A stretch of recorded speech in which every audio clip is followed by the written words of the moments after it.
यदि कोई बंदा मेहनत करके पैसा कमाता तो आज मजदूर आदमी सबसे ज़्यादा अमीर होता। तो पैसा कभी भी मेहनत से नहीं आता है, पैसा भाग्य से आता है, पैसा पुण्य से आता है, पैसा संस्कारों से आता है। सर सॉरी आपको कट करो, बिफोर हम राइट प्रोफेशन की बात करें, अब जैसे विराट कोहली है या कोई फुटबॉलर है जो बहुत पैसा कमा रहा है, जो क्रिकेटर्स हैं, तो पहले ज़माने में तो देवी देवताओं के लिए स्पोर्ट्स से इनकम आना तो पॉसिबल ही नहीं था, और वो बचपन से स्पोर्ट्स में है जो ऐसे कामों से पैसा कमा रहे जो पहले थे ही नहीं। तो वो फिर वो कैसे, मतलब वो भी तो एक एग्जाम्पल है ना कि आपको ज़रूरी नहीं कि आप किसी एस्ट्रोलॉजर से पूछ के ही चीज़ें करो, ऐसे भी एग्जाम्पल है जो बाय डेस्टिनी ही वो चीज़ करने के लिए बने हैं। तो इंसान फिर एस्ट्रोलॉजर को क्यों लाए अपनी लाइफ में, अगर वो मेहनत से सब कुछ अचीव कर सकता है तो एस्ट्रोलॉजर की नीड कहाँ आती है? देखिए, मैं आपको पहले बताता हूँ कि यहाँ पे आपने बहुत अच्छी बात की कि मेहनत से, यदि कोई बंदा मेहनत करके पैसा कमाता तो आज मजदूर आदमी सबसे ज़्यादा अमीर होता। तो पैसा कभी भी मेहनत से नहीं आता है, पैसा भाग्य से आता है, पैसा पुण्य से आता है, पैसा संस्कारों से आता है। आपने पिछले जन्म में क्या पुण्य किए हैं, क्या आपने संस्कार दिए पिछले जन्म में किए हैं, वह आपके जन्म में आपको काम आ रहे हैं। यदि आप उन 1% जनता को देखकर चलेंगे जिन्होंने पिछले जन्म में बहुत अच्छे संस्कार, पुण्य या कर्म किए और वह जन्म में चांदी का चम्मच लेकर पैदा हुए हैं, तो 99% लोग कभी आगे नहीं बढ़ पाएंगे। यदि आपकी यह इच्छा है कि हम भाग्य को अपनाना चाहते हैं, जैसे मान लीजिए कि अभी हम एक पॉडकास्ट कर रहे हैं, यहाँ पे गर्मी में के अंदर बैठे हैं, तो हमें गर्मी को दूर करने के लिए एसी की ज़रूरत है, तो हमने एसी लाए और एसी को चला लिया तो हमारी गर्मी दूर होगी। इसी प्रकार से एस्ट्रोलॉजी ये हमें बताती है कि आपका भाग्य आपके साथ में है कि नहीं है। जैसे 12 भाव होते हैं, 12 राशियाँ होती हैं और 9 ग्रह होते हैं, ठीक है। अब पहला जो भाव है वह आदमी के समय को बताता है कि मैं क्या हूँ, मेरी बॉडी कैसी होगी, मैं कैसे बातचीत करूँगा, मेरा रूप रंग कैसा होगा। और इसमें 11वां भाव होता है, वो इच्छा पूर्ति का भाव होता है, वह लाभ का भाव होता है, जो आदमी को ये बताता है कि आप जो भी काम करेंगे आपको लाभ मिलेगा या फिर नहीं मिलेगा। और 12वां भाव नुकसान या घाटे का होता है। यदि किसी लगन लोड का मालिक, से 12 राशियां हैं, आपको सभी को मालूम है कि 12 राशि हैं और 12 राशियों के 9 ग्रह उनके स्वामी हैं। तो यदि पहली राशि में मान लीजिए 1 नंबर राशि बैठी हुई है मंगल ग्रह की, एरिस, और उसका मालिक 11वें भाव में जाकर बैठ जाता है, तो इसका मतलब जातक जन्म से ही भाग्यशाली है। वह किसी भी काम को करेगा तो भाग्य उसका साथ देगा, क्योंकि वह भाग्य को साथ में लेकर पैदा हुआ है। इसी प्रकार भाग्य का घर कौन सा है? नवम घर है। नवम घर का मालिक 11वें घर से में जाकर बैठ गया। अब नवम घर में यदि कालपुरुष की कुंडली में 1 नंबर घर में मेष की राशि बैठी है तो नवम घर में धनु राशि होगी। अब धनु राशि का मालिक कौन है? गुरु। यदि वह 11वें घर में जाके बैठ गया तो इसका मतलब व्यक्ति अति भाग्यशाली है। लगन का मालिक भी 11वें घर में जाके बैठ गया और नवम का मालिक भी 11वें घर में जाके बैठ गया, या फिर इन दोनों का मालिक 3rd हाउस में जाके बैठ जाए, 5th हाउस में जाके बैठ जाए, नवम घर में जाके बैठ जाए, या किसी भी एक अच्छे घर में जाकर बैठ जाए, तो आदमी भाग्य का मालिक हो जाता है, भाग्यशाली हो जाता है। इसके विपरीत यदि पहले घर का मालिक 6ठे घर में जाके बैठ गया, 6ठा घर किसका है? रोग, ऋण, शत्रु।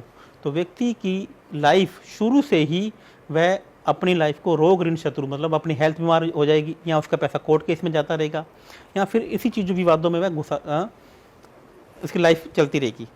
अब पहले घर का मालिक 8वें घर में हो जाए तो यह जो विवाद हैं ये और ज़्यादा बड़े हो जाएंगे। यदि पहले घर का मालिक 12वें घर में जाके बैठ जाए तो ऐसा व्यक्ति हॉस्पिटलों के चक्कर उसके बार बार लगेंगे, जेल जाने का हो सकता है, या वह खुद बीमार ना हो, उसके परिवार में कोई बंदा बीमार हो जाए, उसके जितनी भी इनकम है वहाँ पर जाके लगी रहे। तो इसी प्रकार से ये कुंडली के माध्यम से हमें जान सकते हैं। अब एक गरीब आदमी की बात करते हैं। देखिए, अब आप इसको अकेला पैसे से मत जोड़िए। मान लीजिए एक आदमी है, उसकी इनकम 1 लाख रुपए है, लेकिन वो 1 लाख रुपये उसका नहीं बच रहा है। वह चाहता है कि 1 लाख में से उसका खर्चा 30-40 हज़ार रुपये हो, जो उसका परिवार का खर्चा है, बाकी 50-60 हज़ार तो बच जाए, वह इससे भी खुश है। वह इसको ही अपने आप को लखपति मानता है, लेकिन खर्चा तो इसकी इनकम तो 1 लाख रुपये है और खर्चा उसका 1.25 लाख रुपये है, जबकि उसको 25 हज़ार रुपये बिल पूरा करने के लिए कहीं से ना कहीं से लोन लेना पड़ रहा है।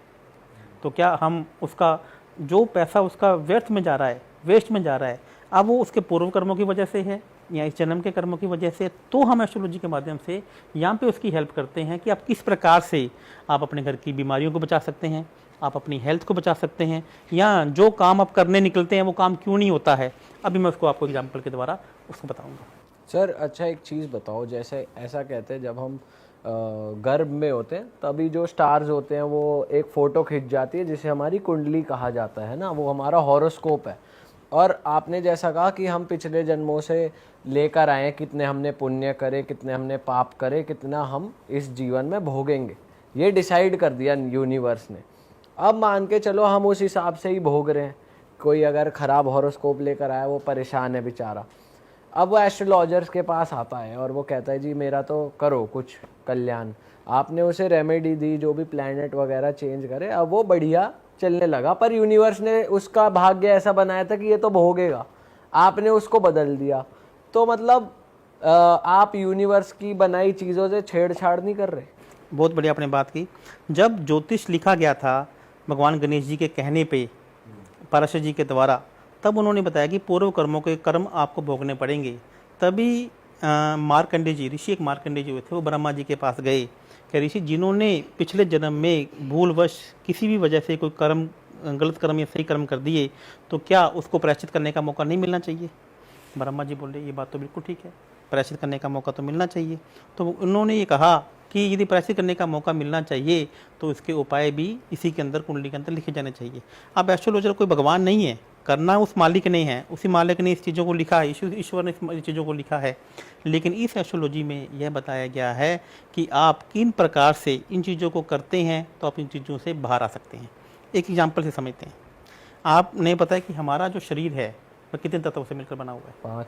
पांच तत्वों से बनकर मिला हुआ है, जिसमें अग्नि, वायु, पानी, पृथ्वी और स्पेस, आकाश तत्व है।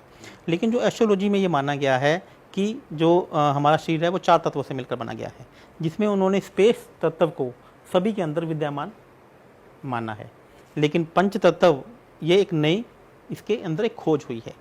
अब कैसे इसको देखते हैं कि हमारी राशियाँ कितनी हैं? 12 राशियों को इन्होंने 4 भागों में डिवाइड कर दिया। 1, 5, 9 ये धर्म की राशियां हैं, ये अग्नि की राशियां हैं। 1 नंबर राशि मंगल, जैसे ही आपका जन्म होता है तो 1, 5, 9 राशि का आपस में मिलन होता है। मंगल मैंने शरीर। 5 नंबर सूर्य की राशि, सूर्य को आत्मा का कारक माना जाता है। और 9 नंबर राशि गुरु, जिसे ऑक्सीजन यानी कि हमारे शरीर में जो प्राण वायु है वह गुरु ग्रह से देखी जाती है। तो 1, 5, 9 जो राशियां हैं जिन्हें अग्नि ग्रह की राशि कहा जाता है। जब भी आदमी का जन्म होता है तो 1, 5, 9 राशियां मिलती हैं, तभी आदमी का जन्म वहाँ पे होता है। 2, 6, 10 पृथ्वी की राशियाँ, इसमें 2 नंबर का मतलब है वृषभ राशि, 6 नंबर का राशि है मतलब है कन्या राशि, और 10 नंबर का मतलब है मकर राशि।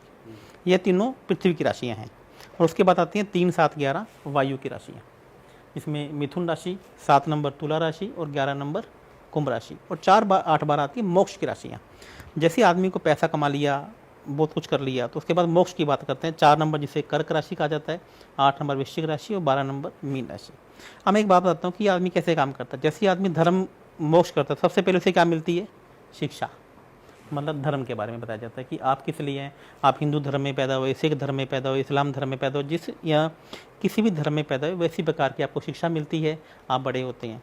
उसके बाद ये माना गया कि एक आदमी की आयु 120 साल है, तो पहले 20-25 साल उसको शिक्षा में लग गए। उसके बाद वह अर्थ में आता है। अर्थ का मतलब शादी, विवाह। 2, 6, 10 पैसा कमाने की चाह, वो सब पैसा कमाने की शिक्षा दी जाती है कि आपको पैसा कैसे कमाना है। फिर 3, 7, 11 मतलब कि इच्छा पूर्ति। अब पैसा कमा लिया, अब उसकी 3 का मतलब हो गया शॉर्ट जर्नी, पराक्रम, साहस। 7 नंबर का मतलब शादी और 11 नंबर का मतलब इच्छा पूर्ति। 4, 8, 12 यानी कि मोक्ष की राशियाँ कि अब सब कुछ आपने कर लिया, अब आप भगवान का नाम लें या फिर मोक्ष का काम करें या फिर चीज़ों के काम करें। इसी प्रकार से 12 ज्योतिर्लिंग हैं, 12 राशियाँ हैं। तो हमारे ऋषियों ने तो ये भी बताया गया है कि आपको 12 ज्योतिर्लिंग में से 9 ज्योतिर्लिंग ही घूमने चाहिए, क्योंकि जो 3 ज्योतिर्लिंग हैं वे मोक्ष के लिंग हैं। मोक्ष के लिंग हैं जिन्हें आपको एक टाइम के बाद ही घूमना चाहिए। उससे पहले आप घूमते हैं तो हो सकता है, उनके दर्शन भी करने जाते हैं तो हो सकता है कि आप किसी न किसी संकट का सामना आपको करना पड़े। कौन से ज्योतिर्लिंग है वो? 6, 8, 12। जैसे मान लो छठे गर्म की राशि का इंडिया में कौन से हैं वो? देखिए ये 12 नंबर की राशियाँ हम एक डिस्क्रिप्शन में इसमें दे देंगे कि 12 राशियों के ये 12 लिंग होते हैं। ठीक है, यदि मान लीजिए 1 नंबर राशि है, उसका ये ज्योतिर्लिंग है और उसका ये मंत्र है।